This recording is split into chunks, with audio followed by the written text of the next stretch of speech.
Gbogbo èèyàn tó ń gbọ́ mi níbikíbi tí ẹ bá wà, orúkọ tèmi ni Dr. Ọlálékan Sàlámì, Aláàfin Ìṣẹ̀ǹbáyé.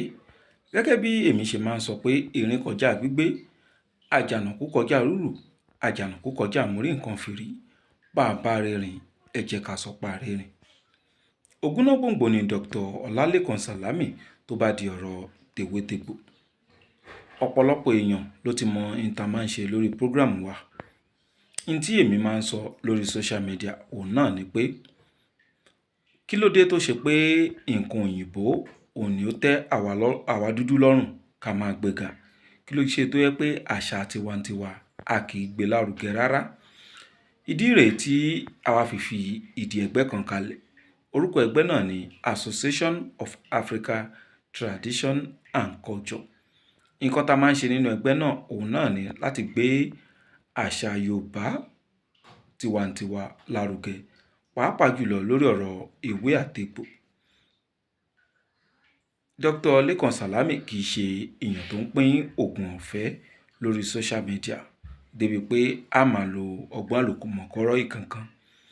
N tí èmi máa ń ṣe lórí social media òun náà ni pé mo máa ń polówó ẹgbẹ́ AATC fún gbogbo ọmọ Yorùbá. Ẹnikẹ́ni tó bá fẹ́ darapọ̀ mọ́ ẹgbẹ́ náà, àyè wà kí èèyàn ṣáà ti jẹ́ ọmọ Yorùbá tó gbọ́ Yorùbá tó sì lè sọ Yorùbá dáadáa. Ó ti parí. Ẹ fi ibi tí ẹ bá wà ẹ fi yẹn sílẹ̀, ìyẹn ò ní kankan ṣe pẹ̀lú ẹgbẹ́ wa. Kò síbi tẹ wà tẹ́ ẹ ti lè darapọ̀ mọ́ wa. 2,500 naira ni registration. 2,500 naira òun ni owó ID card. Kò wá ń ṣe ẹgbẹ́ orí social media lásán. Ẹgbẹ́ ta register pẹ̀lú ìjọba àpapọ̀ ni. Ẹni tó bá ṣetán láti register pẹ̀lú ẹgbẹ́ náà, ẹ kàn sí Dr. Lékan Sàlámì lórí WhatsApp number wọn. Ìpè kí ni account number tẹ́ máa sanwó sí láti darapọ̀ mọ́ ẹgbẹ́ náà. WhatsApp number náà òun ni 08028565188. Kí ni àǹfààní téèyàn máa rí níbi téèyàn bá darapọ̀ mọ́ ẹgbẹ́ náà gẹ́gẹ́ bí ìbéèrè tí ọ̀pọ̀lọpọ̀ èèyàn tó máa béèrè lẹ́mìí wọn. Tẹ́ bá darapọ̀ mọ́ ẹgbẹ́ náà, tó bá ṣe pé oògùn jẹ̀dí ẹyọ kan lẹ́yìn mọ̀ tẹ́lẹ̀, àwa ta tó bí 200 nínú ẹgbẹ́ náà, tá bá bẹ̀rẹ̀ ní sọ oògùn jẹ̀dí lóríṣiríṣi fún yín, ẹni tó mọ ẹyọ kan á di èèyàn tó mọ ọ̀pọ̀lọpọ̀ oògùn jẹ̀dí. Ìta máa ń ṣe nínú ẹgbẹ́ náà nìyẹn. Ẹni tí ò sì mọ nǹkan kan nípa ìwé àtegbò tó bá darapọ̀ mọ́ ẹgbẹ́ náà yóò padà di èèyàn tó mọ̀ nípa ìwé àtegbò lóríṣiríṣi tó ṣe pé ẹnìkan ò ní lè tàn jẹ. Ìdí tí a fi dá ẹgbẹ́ náà kalẹ̀ òun náà ni láti gbé àṣà Yorùbá lárugẹ. Ẹgbẹ́ náà kò ní kankan ṣe pẹ̀lú ẹ̀sìn tá à ń ṣe. Ẹgbẹ́ yìí àwa register pẹ̀lú ìjọba àpapọ̀ nílùú Àbújá, kì í ṣe ẹgbẹ́ orí social media bí èyí tí ọ̀pọ̀lọpọ̀ wa tán máa ń join ní Facebook tó ṣe pé àwọn oníjìbìtì ni wọ́n máa polówó ara wọn bẹ̀. Ẹgbẹ́ tó ní ètò ni tó register pẹ̀lú ìjọba àpapọ̀ nílùú Nàìjíríà. Ṣé wàá mọ̀ pé èmi ò ní ṣe fídíò kí n má yọ̀ǹda nǹkan kan fún wa. Oògùn kan ni mo fẹ́ yọ̀ǹda fún wa. Oògùn náà àwọn àgbàlagbà ilẹ̀ Yorùbá wọ́n máa ń ṣe nígbà tí ọ̀dá owó tó bá dá wọn.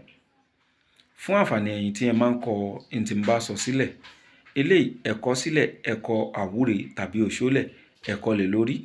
Kí là ń pè ní Oshole? Ọ̀pọ̀lọpọ̀ wọ́n máa ń fojú wò gẹ́gẹ́ bọ́n ṣe máa ń rí nínú fíìmù pé ẹni lọ ṣe Oshole, nǹkan burúkú wá padà ṣẹlẹ̀ sí i. Àwọn onífíìmù náà máa ń ṣe bẹ́ẹ̀, kò rí bẹ́ẹ̀ lójú ayé. Ní tá à ń pè ní Oshole àbí Aburu, òun náà ni oògùn ìbílẹ̀ téèyàn máa ṣe tó yẹ pé yóò máa mú ìgbé ayé ìrọ̀rùn, yóò máa mú bá ẹni tó bá ṣe, tó ṣe pé yóò máa rí owó lẹ́nu iṣẹ́ tó bá ń ṣe. Ẹni tó bá fẹ́ ṣe Oshole yìí àbí Aburu yìí, ẹ ká gbìyànjú, ẹ ká wá orí ọ̀fàfà kan. Orí ọ̀fàfà kan ẹ jẹ́ ká gbé sínú ìsasùn. A wá mú orí ológbò á fi síwájú ẹ̀. A jẹ́ pé orí ọ̀fàfà àti orí ológbò yìí wọ́n kọjú síra wọn nínú ìsasùn. A wá wá ẹyin ìbílẹ̀ 10 á tò yíká orí méjèèjì. Tá bá ti tò yíká ẹ̀ tán, ẹ wá yẹ ká mú ẹ̀rù alamọ. ẹ̀rù alámọ̀ ká kó púpọ̀ ẹ jẹ́ ká kó sórí ẹ̀ ká wá jò. Bá fatare sí yóò ṣiṣẹ́, bá ò fatare sí yóò ṣiṣẹ́. Tá bá ti jò tán kí ẹni tó fẹ́ lò kó máa fi ṣìnáàpù lò láràárọ̀ lẹ́yìn tá bá ti lọ̀ kúnná dáadáa tán. Yóò dára fún wa. Gbogbo ẹni tó bá ń lo òògùn yìí òun náà yóò máa rí yàtọ̀ nínú ìgbésí ayé ẹ̀. Ẹ̀yin tí ẹ máa ń wo program Dr. Lekan Salami, mo kí yín. Ọ̀nà tí ẹ lè fi ràn wá lọ́wọ́ níbi program wa kì í ṣe dandan ní kẹ́ di ọmọ ẹgbẹ́ wa. Ṣùgbọ́n àwọn ọ̀nà tí ẹ lè fi ràn wá lọ́wọ́ alákọ̀ọ́kọ́ ni pé àwọn fídíòs tá à ń ṣe yìí ẹ máa bá wa share kí ọ̀pọ̀lọpọ̀ Yorùbá kán lè máa rí, kán mọ̀ pé ẹgbẹ́ kan wà tó ń gbé àṣà Yorùbá lárugẹ. Ìyẹn alákọ̀ọ́kọ́. Ẹlẹ́ẹ̀kejì ni pé irú ẹgbẹ́ báyìí gbogbo ìgbà ni wọ́n máa nílò ìrànlọ́wọ́ àwọn ọmọ èèyàn. Kì í ṣe pé à ń tọrọ owó, ṣùgbọ́n wọ́n máa nílò ìrànlọ́wọ́ nídìí kan àbí kejì. Àti pé àwọn èèyàn wọ́n máa nílò ìrànlọ́wọ́ ẹni tó bá ń sọ irú òògùn báyìí náà. Èèyàn mélòó wa la fẹ́ ràn lọ́wọ́, èèyàn mélòó ló fẹ́ mẹ́sẹ̀jì wa táwa náà máa dá lóhùn. Èyí ló fà tá máa fi ń gbé ètò kalẹ̀ wípé ẹ kàn sí olùdásílẹ̀ ẹgbẹ́ náà Dr. Lekan Salami ní WhatsApp wọn. Ìntẹ́ bá ní lágbára ẹ máa fi ṣọwọ́ sí ẹgbẹ́ tí wọ́n ń sọ yìí. Èyí ló máa jẹ́ ká mọ̀ yín tó yẹ pé tẹ́ bá béèrè àbẹ́ kọ́ọ̀lù nọ́mbà wa, àwa náà lè máa dá yín lóhùn. Torí ọ̀pọ̀lọpọ̀ ló máa mẹ́sẹ̀jì mi ní WhatsApp. Ọ̀pọ̀lọpọ̀ òun ni wọ́n máa ń kọ́ọ̀lù nọ́mbà mi pé ẹ jọ̀ọ́ tí ìṣòro báyìí tó bá dé kí lèèyàn lè lò. Ìdí tí mo fi sọ pé èmi kì í ṣe ẹni tó ń pín òògùn ọ̀fẹ́ débi pé èèyàn máa kàn mẹ́sẹ̀jì àbí wà kọ́ọ̀lù wà dẹ̀ máa retí pé òun náà dá ẹ lóhùn. Ẹ ti mọ̀ pé association òun ni à ń polówó. Ó ti yàtọ̀ sí àwọn ọmọ kéékèèké tó ń wo òògùn ìbílẹ̀ ní orí Facebook táwọn náà ń sọ ní YouTube àbí TikTok. Ẹ gbìyànjú ìntẹ́ bá ní lágbára kẹ́ máa fi ránṣẹ́ sí association tí à ń sọ yìí torí ìjọ́ tẹ́yìn náà bá nílò ìrànlọ́wọ́ association náà. Bí èmi ṣe máa ń sọ nìyí. Torí ọ̀pọ̀lọpọ̀ wọn á wò pé ṣé a lè béèrè ń ta bá nílò lọ́wọ́ yín àbí ṣé dandan ni kí a di ọmọ ẹgbẹ́ yín. Rárá, a sọ pé dandan kẹ́ di ọmọ ẹgbẹ́ wa, ṣùgbọ́n ọ̀nà tẹ̀lé tọ̀ òun rèé. Torí tẹ́yìn náà bá wà ní ipò tí Dr. Lekan Salami wà, oríṣiríṣi èèyàn ló máa pè yín. Bẹ́ẹ̀ sì ni oríṣiríṣi èèyàn ló máa mẹ́sẹ̀jì yín.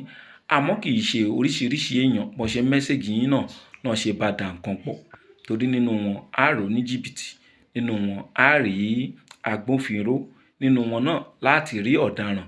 Oríṣiríṣi èèyàn ló máa mẹ́sẹ̀jì irú èèyàn tó máa ń ṣe irú nǹkan báyìí. Ṣùgbọ́n àwa kì í dá wọn lóhùn. Gbogbo ìbéèrè tẹ́ bá béèrè àní dáhùn àfi tí ẹ bá tọ ọ̀nà tá là sílẹ̀ yìí. Mo sì mọ̀ pé ẹ̀yin tẹ́ ń gbọ́ mi náà ọmọlúàbí ni ẹ̀yin náà tọ ọ̀nà tá là sílẹ̀. Ire o.